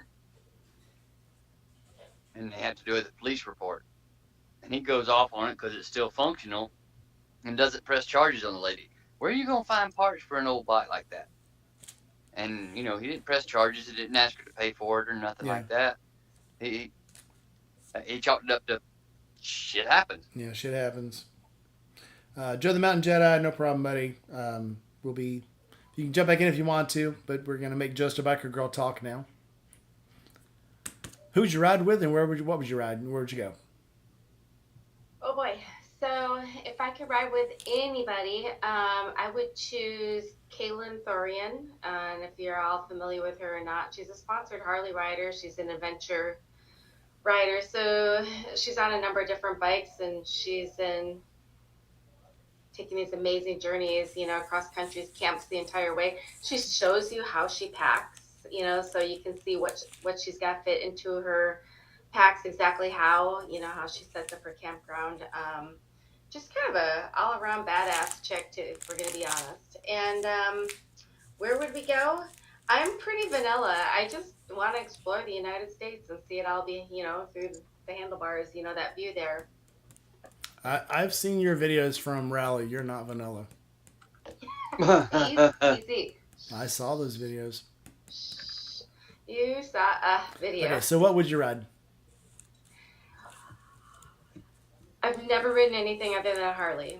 I would love to try something that was maybe a little bit lighter weight and had really good balance and also felt comfortable. So I know you keep saying put me on a BMW.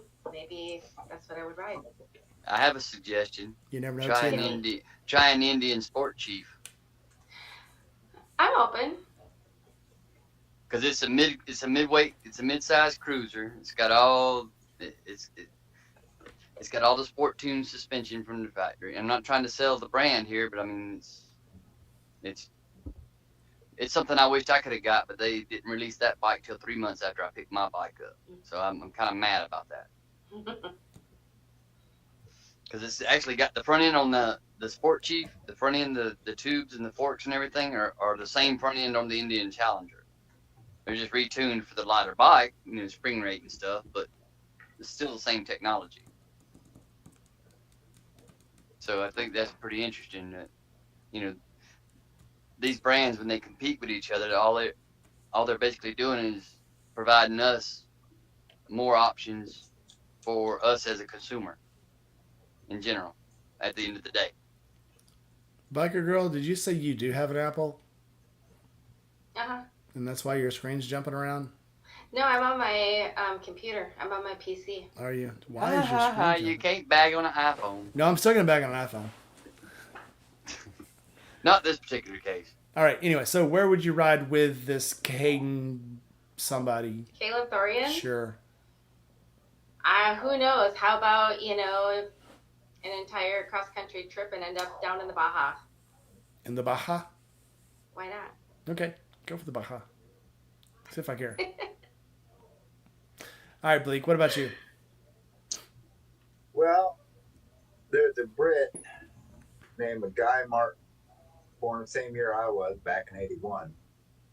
He's a former bike racer turned builder, or just a fan of metalworking in general.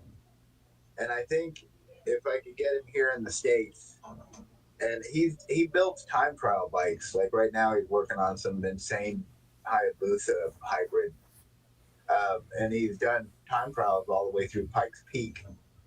And I think it would be cool to maybe travel the U.S. with him if there could ever be a road trip put together with such a great man. And if we could get one of these companies to loan us like some Tuono V4s or maybe the GSX GT 1000s, the sport touring lines from some of the sport bike companies, what would it be like to try to keep up with a person whose comfort speed is closer to 200 miles an hour? Would that be possible? Could your old buddy Bleak even do it?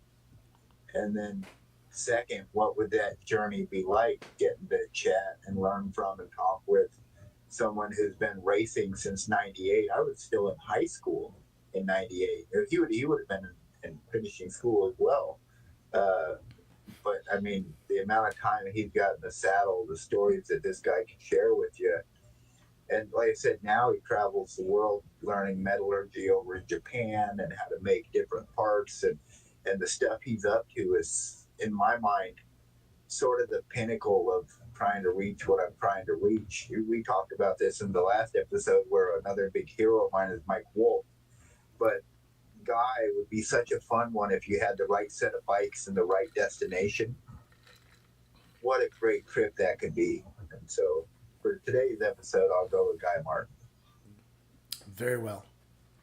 So I once would have said one of these racers, because Kenny Roberts, even back when I was a teenager, he fascinated me, because I heard a story about him, and this was probably in the early 90s, about how absolutely nuts he was. There was a yellow Yamaha they had that I think it was a 500, and no one else would race it. They called it the Man Killer. And he was the only one that would actually ride the bike.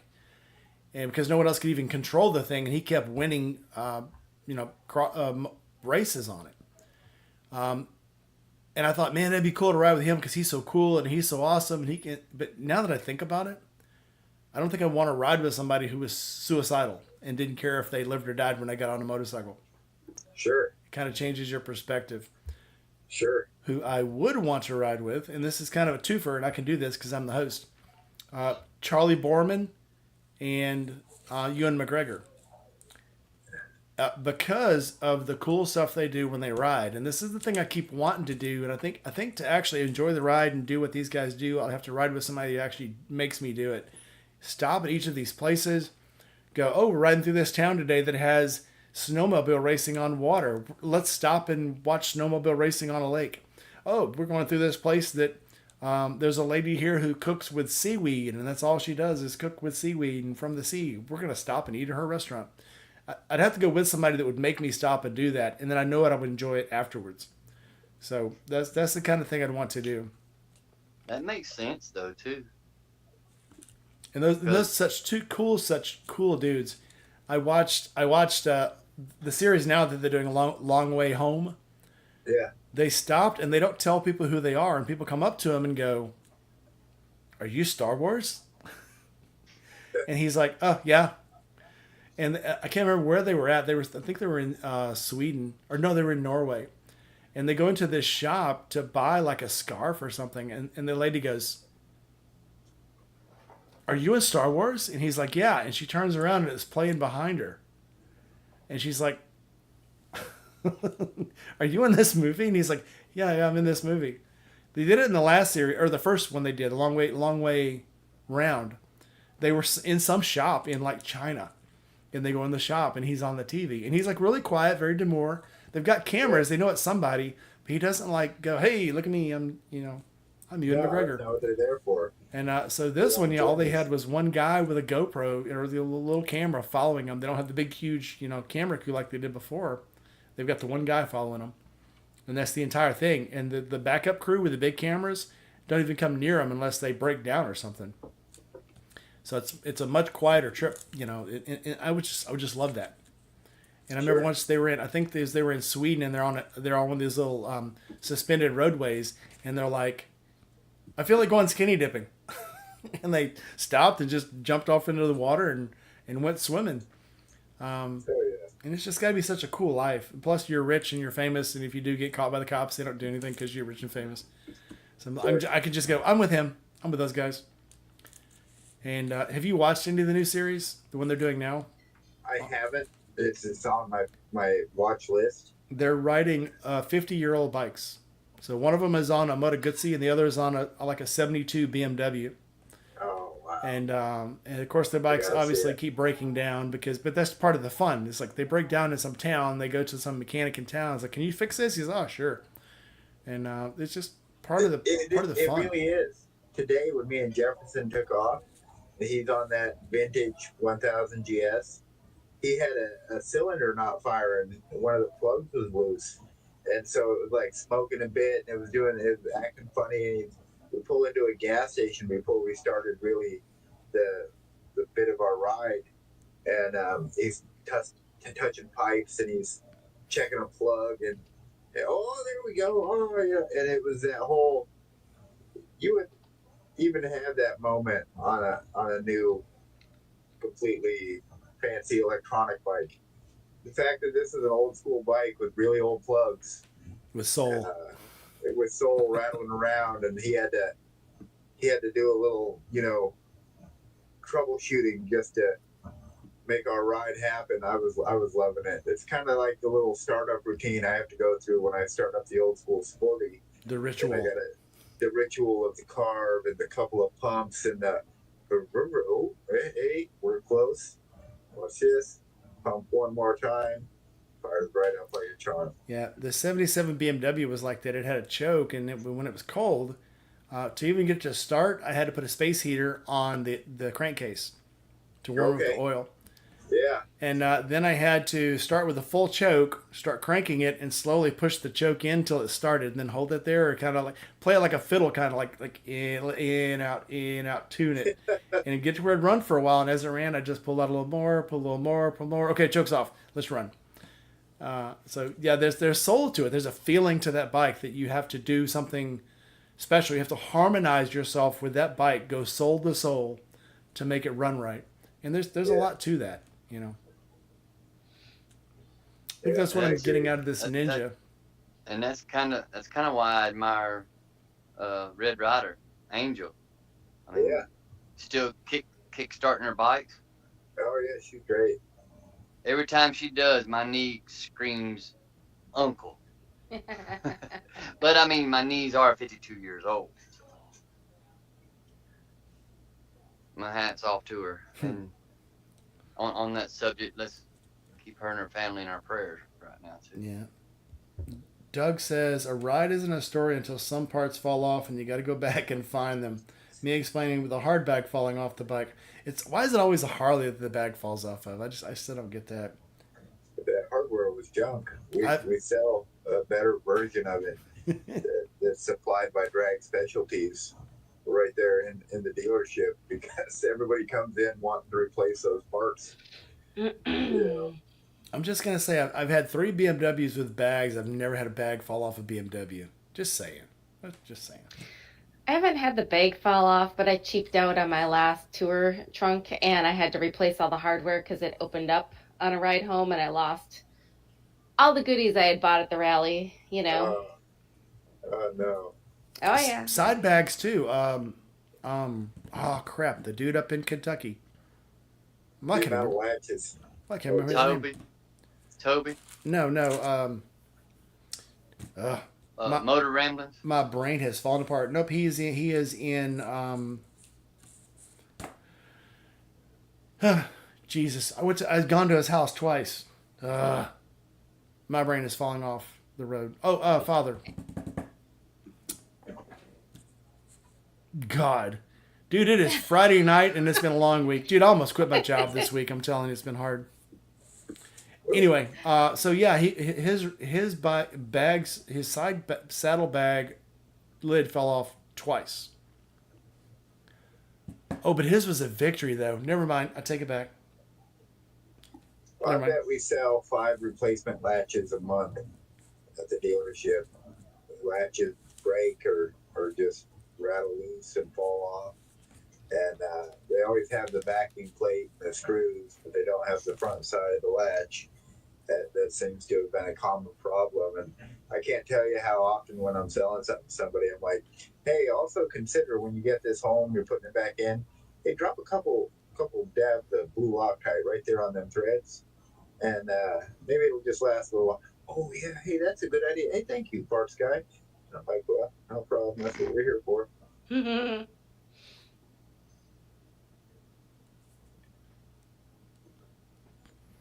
My brain is falling apart, guys. What's wrong with me? It is Father Bobber. Yes. Okay. Father Bobber. I don't feel bad now. I feel bad because I've gone to his house twice, and had to look it up. But anyway, yeah. You know what's funny? The saddlebags I put on the Sportster started rattling off too, so I took them off. Plus, they looked weird. Anyway, all right, we've reached that Ammo edge cans. of the show. I've actually thought Ammo about the ammo cans. cans from. Here's the thing about the Sportster: the back of the Sportster is so wide because of the struts. And the top of the bike is so small. By the time you put something on there, unless it's cutouts that go over the springs, over the shocks, it's just way too big for the bike. So That's why I sissy went bar with is the them. way to go on a Sportster. That's why I went with them Thrash and Supply mini bags, because they were the only bag I could find on the market that didn't require a turn signal relocation kit to mount the bag. They literally just fit in all nicely off of one of the strut bolts. They're not very big at all, though. I can fit my lunch bag in one side, and that's about it. Some extra gloves in the other. Yeah, I will probably go to a soft bag. I did the turn signal relocation, and it kicks some weight out there. But anyway, okay, let's roll with final thoughts. We've pushed 2 hours. We've had a very good show tonight. Buck, final thoughts. Pretty much like I always say. Let's, try to do today what we can hope. Try to make today as good as possible, and plan to hope for tomorrow being better, and make a memory when you get a chance to, because you never know when you're not going to be able to anymore. That's about as in depth as I can go, and keep it short and sweet. Right on. How about Buck Block? Go ahead. Oh, he ain't talking. Just a biker girl. It's me. Final thoughts is buy the bike, take the course, take the ride, get out there with your friends, make those memories, take lots of pictures. It's such a pain in the ass to stop and take pictures, but it's nice to look back at them one day. Yep. You can't spend money when you're dead, and your kids don't deserve it, so spend it. Hell yeah. I taught my kids to work hard. Bleak. Well, I'll stay in the theme of the episode and say, if you find someone who you can ride and die with, and kind of like Buck was saying, tomorrow's not promised. Enjoy the ride. Get out there, see some vistas like Girl's talking about. Enjoy the world just in that moment, because they're so sacred. They're worth every bit of the block of gold. And if you can, just ride. Yeah, I heard a thing one time. The guy's like, if I was going to give you $1 every day for the rest of your life, and I gave you $1 today, would you throw it away? Just because you knew you get another $1 tomorrow? No. And you shouldn't do that with your time. Yeah. Oh, wow. Oh, That's yeah. deep. Deep like a well. All right. So, final thoughts from me. Definitely buy the bike. Spend the time with the people you love. Don't waste your time. And as always, I saw this funny thing yesterday, and it was one of these social experiments, which I hate, but this one made so much sense that actually I hated it even worse. It's a bunch of people walking around people in the street, and this guy's like shaking this girl. And some people are like walking around, and some people are like stepping in between him and pushing him. And one dude grabbed this dude by the neck, and I thought he was going to rip his head completely off. And as soon as he grabbed him, cameramen are running out from everywhere to try to stop him. But it's like, if you're going to do something with your life, make your life worthwhile and do it for somebody else. Stand up for the people who can't take care of themselves. whether that be through charities or just standing up for someone who's defenseless. And as always, if you can be anything, be nice.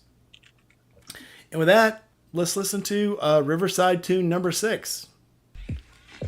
So like, comment, subscribe, hit that bell. Monday night, I have a special, I actually have to make another commercial. So Monday night, I will be putting that video on. I hope you guys will come back and watch it. Come on back, and I will see you guys soon. Have a good one.